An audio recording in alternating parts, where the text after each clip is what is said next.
Hello everyone, welcome to your channel. Today we will discuss about human anatomy and physiology. Okay, आज से human anatomy and physiology के subject का है एक system है जिसका नाम है रिप्रोडक्टिव सिस्टम। ठीक ना, इसके बारे में पढ़ने जा रहे हैं। प्रीवियस लेक्चर में हमने हिस्टोलॉजी सब्जेक्ट का है टॉपिक को फिनिश किया था और आज ये एनाटॉमी और फिजियोलॉजी सब्जेक्ट का टॉपिक है। ठीक है, तो इसके बारे में जानकारी लेने जा रहे हैं। आप कंटिन्यू क्लास को देखते रहिए और बने रहिए चैनल पर। क्लियर, हम कंटिन्यू आपके लिए लेक्चर अवेलेबल करेंगे। तो चलिए स्टार्ट करते हैं यहाँ पर। क्लियर, कि पहले हम यहाँ पर थोड़ी सी इसका इंट्रोडक्शन समझेंगे। क्लियर, फिर देन इसके बाद फिर आगे की ओर आएंगे। तो इंट्रोडक्शन से आपको समझ में आ रहा है कि रिप्रोडक्टिव मतलब क्या है। देखिए यहाँ पर क्या शब्द लगा है, रिप्रोडक्टिव। रिप्रोडक्टिव मीन्स जहाँ पर आ जाएगा तो आप डायरेक्ट सिस्टम की बात करेंगे, और जहाँ पर रिप्रोडक्शन की बात आएगी तो वो प्रोसेस की बात करेंगे। क्लियर, तो किसी भी स्पेसीज का मतलब, चाहे आप यहाँ पर ह्यूमन स्पेसीज हो, चाहे एनिमल स्पेसीज हो, चाहे कोई इंसेक्ट हो, स्नेल हो, अर्थवर्म हो, या कोई भी पैरासाइट्स वगैरह कुछ भी है, इनकी कंटिन्यू जनरेशन को बनाए रखना। ठीक ना, कंटिन्यू इनकी जनरेशन को जो है रिप्रोडक्टिव करवाना ही क्या कहलाता है, रिप्रोडक्शन या कि रिप्रोडक्टिव सिस्टम कहलाता है। क्लियर, तो कहने की मीन्स यहाँ पर ये है कि कोई भी स्पेसीज, अब स्पेसीज का मतलब यहाँ पर हम डायरेक्ट किसकी बात कर रहे हैं, ह्यूमन की। ठीक है ना, तो उसकी जनरेशन को कंटिन्यू बनाए रखने के लिए, ठीक ना, जिस सिस्टम की रिक्वायरमेंट होती है उसी को बोला जाता है रिप्रोडक्टिव सिस्टम। जैसे अगर एक एग्जाम्पल के तौर पर बात करें कि जैसे मैं हूँ, मेरे पेरेंट्स हैं इसलिए मैं जन्म लिया, अगर मैं हूँ तो मेरे बच्चे जन्म लेंगे। ठीक है ना, या कि मेरे पेरेंट्स भी आए तो मेरे उनके पेरेंट्स रहे होंगे तब जा करके। तो ये जो जनरेशन चली आ रही है किसी न किसी स्पेसीज को, तो एक सिस्टम इसमें इन्वॉल्व हो रहा है जिसको बोला जा रहा है रिप्रोडक्टिव सिस्टम। ठीक है ना, अब यहाँ पर रिप्रोडक्टिव सिस्टम में कुछ गोनाड्स आर्गन होते हैं। ठीक है ना, गोनाड्स का मतलब क्या होता है, इस चीज को समझिए। ठीक है, गोनाड्स का मतलब होता है कोई न कोई यहाँ पर जीव आकर के इंक्लूड हो रहा है। ठीक ना, किसी न किसी चीज का क्या हो रहा है, गोनाड्स में फॉर्मेशन हो रहा है। गोनाड्स का मतलब ही होता है ना किसी न किसी चीज का फॉर्मेशन होना। ठीक है, तो गोनाड्स आर्गन प्रेजेंट होते हैं जिसमें से प्राइमरी रिप्रोडक्टिव आर्गन्स होती हैं, जिसमें से मेल में वन पेयर टेस्टिस प्रेजेंट होती है जो कि स्पर्म का फॉर्मेशन करने का काम करती है। ठीक है ना, और फीमेल में वन पेयर ओवरीज होती है जो कि ओवम या कि एग का फॉर्मेशन करने में हेल्प करती है कि बनाती है। ठीक है, ये प्राइमरी आर्गन होते हैं गोनाड्स का जो रिप्रोडक्टिव सिस्टम में इन्वॉल्व। अब यहाँ पर एक चीज आपको क्लियर करेंगे कि जो मेल होता है आइदर फीमेल होता है, ठीक ना, मेल्स हो या कि फीमेल हो, ये दोनों कैसे होते हैं, डेफिनेटिव होती हैं। ठीक ना, मतलब कि इनका जो सेक्सुअल रिप्रोडक्शन होता है तो ये अलग अलग तरीके से सेपरेट होकर की होता है। ठीक ना, मतलब कि एक ही जीव में दोनों सेक्सुअली रिप्रोडक्शन आर्गन नहीं इन्वॉल्व है। मेल का अलग से आर्गन होते हैं और फीमेल्स का अलग आर्गन होती हैं। ये चाहे आप ह्यूमन में देखिए या एनिमल्स में देखिए। लेकिन कुछ ऐसे ऑर्गेनिज्म होते हैं, कुछ ऐसे स्पीशीज होती हैं जैसे अर्थवर्म है, स्नेक्स हैं, इनमें बोथ सेक्सेस में भी द प्रेजेंट, मतलब कि इनमें दोनों सेक्सेस प्रेजेंट होते हैं। ठीक ना, मेल और फीमेल दोनों प्रेजेंट होते हैं same organism. This condition is known as the hermaphrodite में, इसको आप याद रखिएगा। ठीक है, कभी कभार क्वेश्चन पूछ देता है, जिसमें से दोनों सेक्सेस प्रेजेंट है। ठीक ना, मेल और फीमेल दोनों सेक्सेस प्रेजेंट है अर्थवर्म या कि स्नेल, उस ऑर्गेनिज्म को या कि उस कंडीशन को क्या कहा जाता है, हर्माफ्रोडिटिस में। ठीक ना, इसको आप याद रखिएगा। लेकिन ह्यूमन और ऑलमोस्ट जो हायर एनिमल्स होते हैं, ठीक ना, ह्यूमंस और हायर एलिमेंट्स होते हैं, इनका रिप्रोडक्शन करली सेक्सुअली होता है, मतलब कि बाई मेटिंग के द्वारा ही होता है, अदरवाइज इनका रिप्रोडक्शन नहीं होगा। लेकिन कुछ ऐसे और भी स्पीशीज होते हैं like insect which produce the of spring without the mating, मतलब कि इनका विदाउट मेटिंग के द्वारा ही ऑफ स्प्रिंग जन्म ले लेता है। ठीक है ना, ऑफ स्प्रिंग मतलब होता है बच्चा। तो ये चीज आप समझ के रखिएगा कि बहुत सारे अगर ऑर्गेनिज्म की बात करेंगे तो उनका अलग तरीके से जो होता है सेक्सुअल ऑर्गन्स होते हैं। ठीक है, और मेल और फीमेल को दोनों को डिफिनेटिव होते हैं, डिफरेंट टाइप के रहती हैं। क्लियर, तो आज हम बात करेंगे पहले, सबसे पहले मेल रिप्रोडक्टिव सिस्टम को, देन इसके बाद अलग तरीके से बात करेंगे। क्लियर, तो मेल रिप्रोडक्टिव सिस्टम में पहले हम यहाँ पर ये देखेंगे तो आज हम बात करेंगे सबसे पहले यहाँ पर मेल रिप्रोडक्टिव सिस्टम के बारे में, दोनों के बारे में थोड़ी थोड़ा जिक्र करेंगे, लेकिन टोटल जो होता है मेल रिप्रोडक्टिव सिस्टम के बारे में बात करेंगे वन पार्ट्स में कंप्लीट करके। देन इसके बाद एक लेक्चर इसका और भी बनेगा तो उसमें हम कंप्लीट करेंगे, ठीक है। तो मेल रिप्रोडक्टिव सिस्टम जो होता है दो प्राइमरी आर्गन से मिलकर बनता है। एक प्राइमरी आर्गन होता है, सेकंड असेसरी आर्गन होता है, ठीक ना। प्राइमरी सेक्स आर्गन जो होता है जिसमें से टेस्टिस जो होती है वो जो वन पेयर टेस्टिस प्रेजेंट होती है, या इसी को क्या कहा जाता है, गोनाड्स आर्गन भी कहा जाता है, ठीक ना। से असेसरी सेक्स आर्गन का मतलब ये होता है कि पहले इन दोनों शब्द को समझ लीजिए आप, ठीक ना। प्राइमरी सेक्स ऑर्गन का मतलब ये होता है कि जो डायरेक्ट उसमें रिप्रोडक्शन में इन्वॉल्व हो रहा है उसको बोला जाता है primary sex organ. Accessory sex organ उसको बोलेंगे जो डायरेक्ट इन्वॉल्व ना हो करके इनडायरेक्ट तरीके से इन्वॉल्व हो, उसको बोला जाता है असेसरी सेक्स ऑर्गन। क्लियर। तो असेसरी सेक्स ऑर्गन जो मेल्स में होते हैं तो सेमाइनल वेसिकल्स होता है, प्रोस्टेट ग्लैंड्स होती है, यूरेथ्रा होता है, देन पेनिस होता है। क्लियर। ये सभी जो होता है इन्वॉल्व होते हैं रिप्रोडक्शन के दौरान। फीमेल रिप्रोडक्टिव सिस्टम की ऑर्गन में अगर बात करेंगे तो इसमें भी दो होते हैं, प्राइमरी और असेसरी सेक्स आर्गन, जिसमें से प्राइमरी जो सेक्स आर्गन होता है, ठीक ना, तो वन पेयर जो होता है ओवरीज होती है जो कि ओवम का फॉर्मेशन करने में हेल्प करती है और साथ में सेक्स हार्मोन्स को भी सिक्रेट करती है, ठीक ना, जिसमें से एस्ट्रोजन और प्रोजेस्टेरॉन जो होते हैं दो हार्मोन सिक्रेट हो रहे हैं फीमेल सेक्स रिप्रोडक्टिव सिस्टम से, ठीक है। असेसरी की अगर बात करेंगे तो दो पार्ट्स में है, एक जेनाइटल डक्ट होता है और एक होता है एक्सटर्नल जेनाइटेलिया, ठीक ना। तो जेनाइटल डक्ट का मतलब है इंटरनली की बात कर रहा है, जिसमें से फेलोपियन ट्यूब होती है, यूट्रस होता है, सर्विक्स है और वेजाइना है। ये तीनों चारों आर्गन प्रेजेंट होते हैं कहाँ, जेनाइटल आर्गन मतलब कि इंटरनली। एक्सटर्नली की अगर बात करेंगे तो दो इसमें जो होता है लेविया होता है, एक लेविया मेजोरा होता है और एक लेविया माइनोरा होता है, एज वेल एज क्लाइटोरिस भी प्रेजेंट होती है, ठीक है। तो it was all about A primary and accessory sex organ of the female reproductive system. Clear.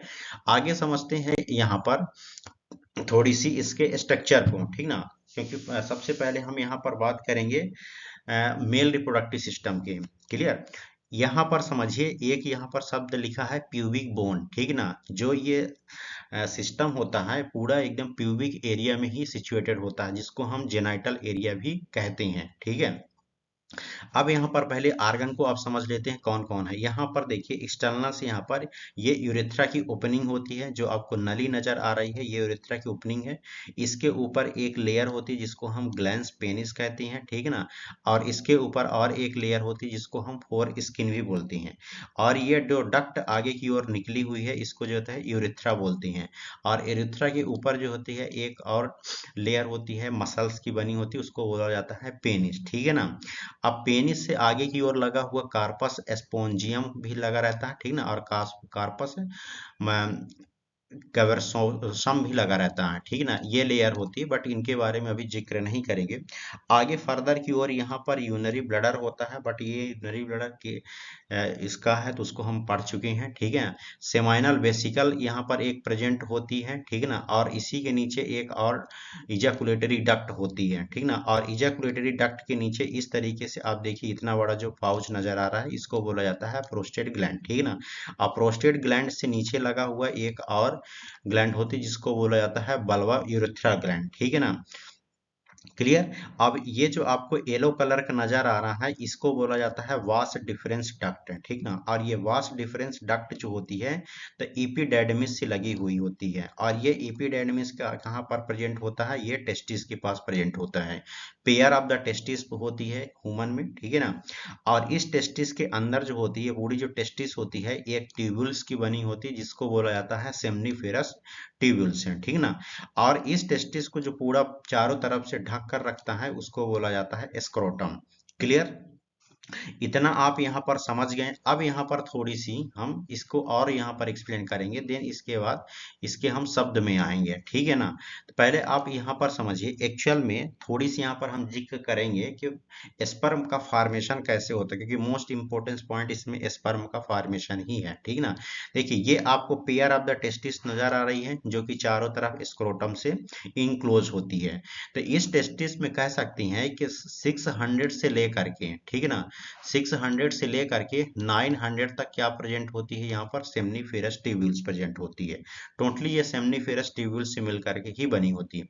अब ये सेमनीफेरस ट्यूब्यूल जो होती है फर्दर किसका फॉर्मेशन करती है, स्पर्म का फॉर्मेशन करती है। इस ट्यूब के अंदर ही पूरा स्पर्म का फॉर्मेशन होता है। अब ये स्पर्म का जैसे फॉर्मेशन होगा तो धीरे धीरे ये माइग्रेट होकर के कहाँ पर आता है, एपिडेर्मिस, और एपिडेर्मिस का जो हेड वाला पार्ट्स होता है वहां पर आता है, ठीक है ना।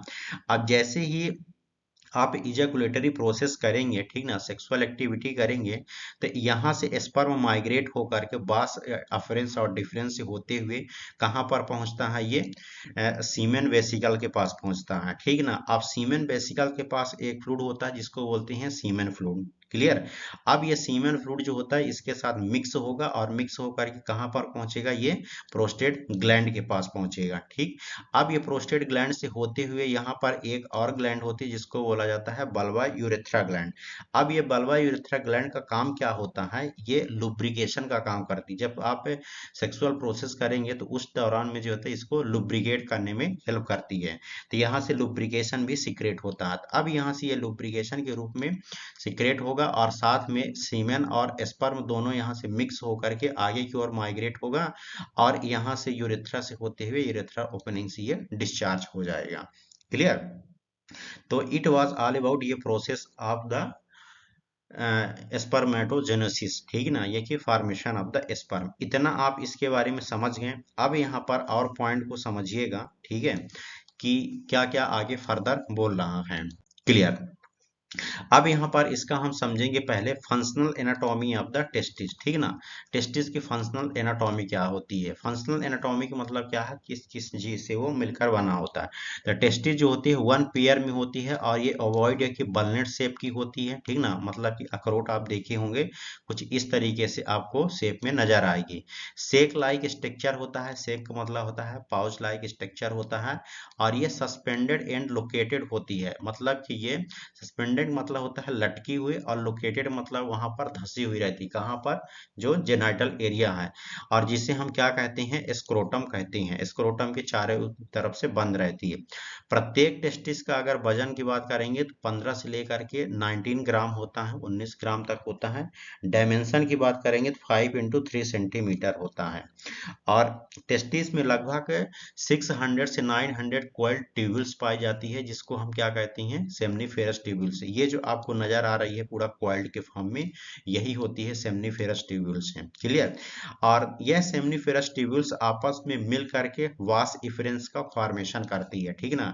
ये किसका फॉर्मेशन करती है, वास इफरेंस का। ये देख सकते हैं आप, ये पूरा आपको नजर आ रहा होगा वास इफरेंस, ठीक है ना। अब वास इफरेंस आपस में मिल करके एपिडेर्मिस का फॉर्मेशन करती है। ये वाला पार्ट जो नजर आ रहा है एपिडेर्मिस है, ठीक है ना। अब ये एपिडेर्मिस जो होता है आगे की ओर फर्दर जो होता है पूरा कंप्लीट करेगा और फिर देन इसके बाद जो होता है एक ट्यूब का फॉर्मेशन करेगा जिसको बोलती हैं वास डिफरेंस।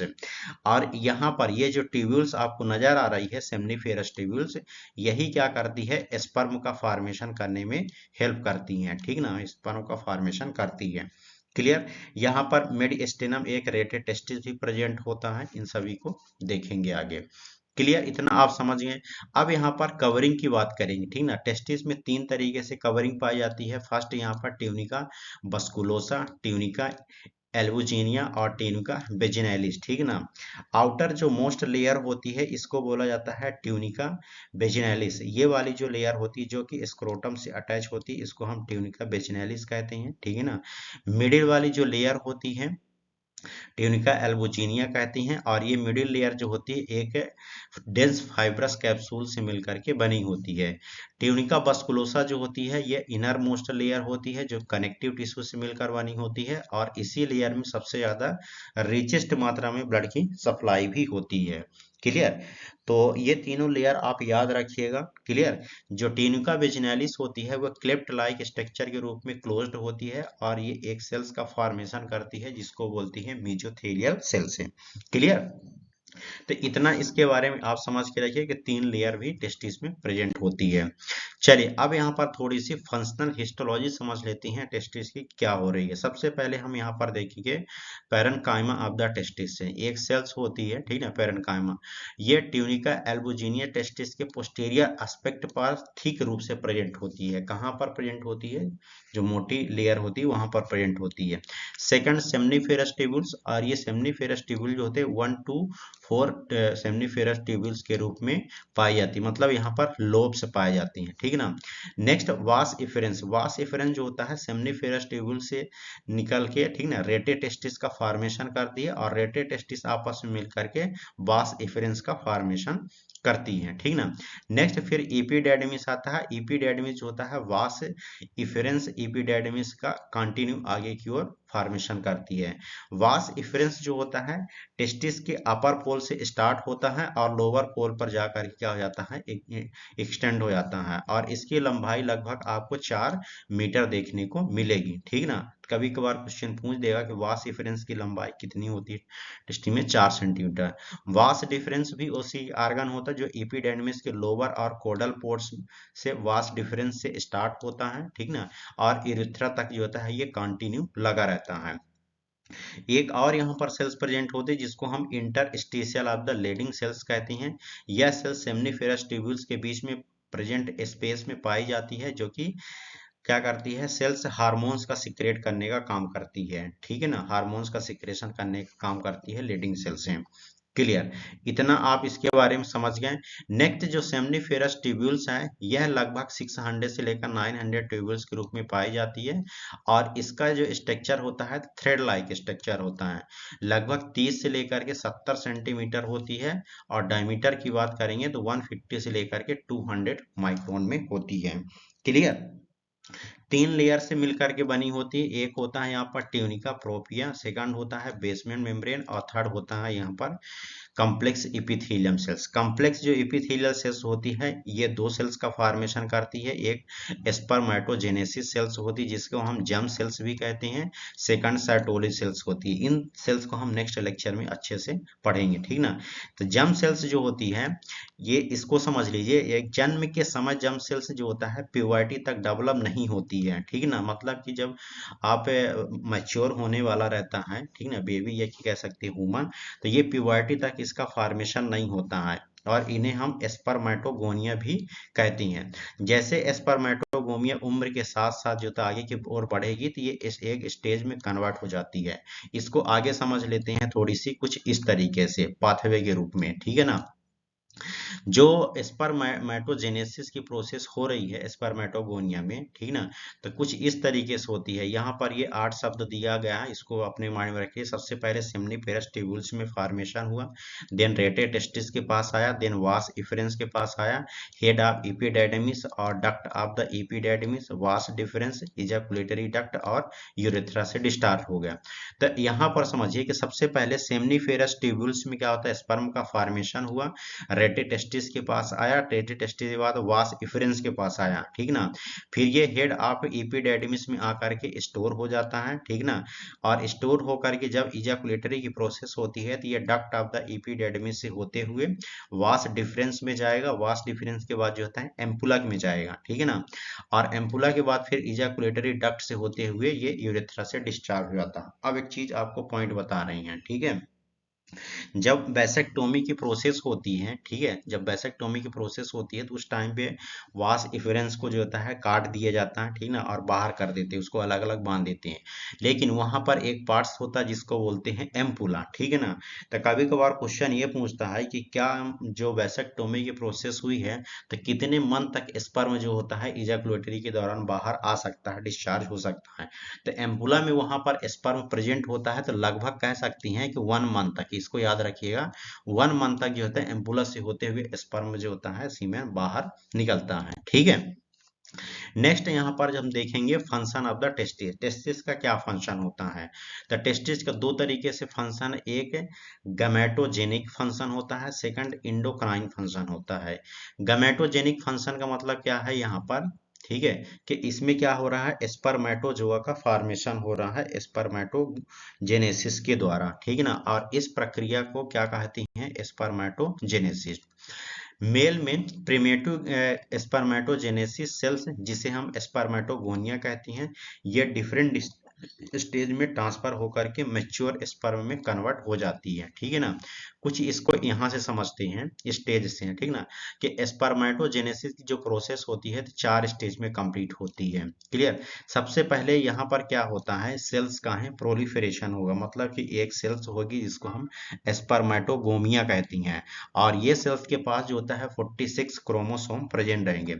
अब इसका जैसे प्रोलिफरेशन होगा, ठीक है ना, तो सेकंड फिर प्रोसेस यहाँ पर आती है ग्रोथ की, ठीक है, फिर मैच्योरेशन की, देन फॉर्मेशन की। तो अब यहाँ से जो होता है स्पर्मेटोगोनियस का है क्या, प्रोलिफरेशन हुआ, प्रोलिफरेशन होने के बाद इसकी क्या हो जाती है, ग्रोथ होगी। तो सबसे पहले यहाँ पर प्राइमरी स्पर्मेटोसाइट्स बनाएगी, और यहाँ पर 46 ही क्रोमोसोम प्रेजेंट होते हैं। जब मैच्योर की कंडीशन होती है तो ये दोनों का अलग अलग जो होता है कन्वर्ट हो जाती है। प्राइमरी एक हो जा सॉरी यहाँ पर एक सेकेंडरी स्पर्मेटोसाइट्स जाता है, ठीक है ना, जो कि ये दो अलग अलग फॉर्मेशन करती है, लेफ्ट और राइट में। और लगभग ये जब दोनों अलग अलग होंगी तो 23 पेयर्स में जाकर के प्रेजेंट हो जाएंगे, क्लियर। अब जब ट्रांसफॉर्मेशन की प्रोसेस होती है तो यहाँ पर स्पर्मेटाइड्स सेल्स बनती है। स्पर्मेटाइड सेल्स जो होती है लगभग 4 बनती है, कितनी बनती है, 4 बनती है, ठीक ना। और इसमें जो क्रोमोसोम की संख्या रहती है वो 23 रहती है। फिर ये जो स्पर्मेटाइड सेल्स होती है तो ये जब 4 सेल्स बनी तो ये 4 स्पर्म सेल्स का भी फॉर्मेशन करेगी, ठीक है ना। तो इस तरीके से ये पूरी स्पर्मेटो जेनिक सेल्स का फॉर्मेशन हो जाता है, स्टेज का कंप्लीट हो जाता है, क्लियर। अब यहाँ पर समझेंगे फंक्शन, ठीक ना, इसका फंक्शन सेकंड देखेंगे, इंडोक्राइन फंक्शन। अभी तो हमने जेनेसिस वाला फंक्शन। इंडोक्राइन फंक्शन जो होता है, टेस्टिस में मेल सेक्स हार्मोन्स का सिक्रेशन करता है, और ये कलेक्टिवली एस्ट्रोजन और प्रोजेस्टेरॉन दो टेस्टोस्टेरोन एंड्रोस्टेडिन हार्मोन्स, ठीक है ना, और साथ में टीडीएच हार्मोन, जिसको हम डाई हाइड्रोटेस्टोस्टेरोन भी कहती हैं। इन सेल सभी टेस्ट का फॉर्मेशन इंडोक्राइन के रूप में होता है। सोर्स समझिए इसका कैसे हो रहा है, कि एंड्रोजन मेनली जो होता है टेस्टिस से सीक्रेट होता है, और कुछ मात्रा में एड्रिनल कॉर्टेक्स से भी होता है, जो किडनी के ऊपर प्रेजेंट होती है। टेस्टिस में प्रेजेंट इंटरस्टिशियल सेल्स जो होती है इस हार्मोन्स का सिक्रेशन करती है, ठीक ना। और यह टेस्टिस का 20% जो होता है हार्मोन जो सिक्रेट हो रहा है वो मसल्स को फॉर्मेशन करने में भी हेल्प करता है।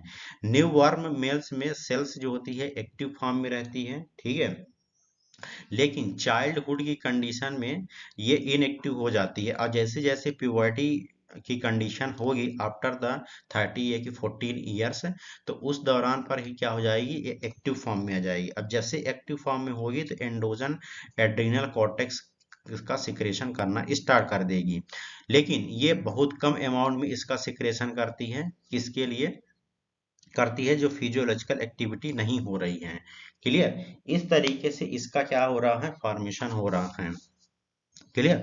नेक्स्ट यहाँ पर समझेंगे टेस्टोस्टेरोन का फंक्शन। टेस्टोस्टेरोन में फंक्शन दो तरीके से होता है, एक फीटल लाइफ में होता है और एक एडल्ट लाइफ में होता है। तो फीटल लाइफ में की अगर बात करेंगे तो इसमें जो टेस्टोस्टेरोन जो होता है सेक्स को डिटर्मिनेशन का काम करता है, मतलब कि आइदर मेल है या कि फीमेल बेबी है उसको डिटरमाइन करने के लिए हेल्प करता है, ठीक ना। असेसरी सेक्स आर्गन जितने भी होते हैं उसको डेवलपमेंट करने में हेल्प करता है, और साथ में टेस्टिस में डिसेंट हो रहा है उसको में भी हेल्प करता है। एडल्ट लाइफ में क्या फंक्शन होता है इसका, ठीक है, कि effect on the sex organ को इफेक्ट पहुंचाता है, और ये जो मेल होता है तो उसके जो होता है सेकेंडरी कैरेक्टरिस्टिक आर्गन को भी डिसाइड करता है। जैसे देखते हैं कि दाढ़ी वगैरह निकल रही है, मुझे निकल रही हैं, ठीक ना, या कि मेल की वॉइस जो होती है भारीपन आने लगता है, इन सभी को डिटरमाइन करने के लिए टेस्टोस्टेरोन जो होता है रिस्पॉन्सिबल होता है, क्लियर।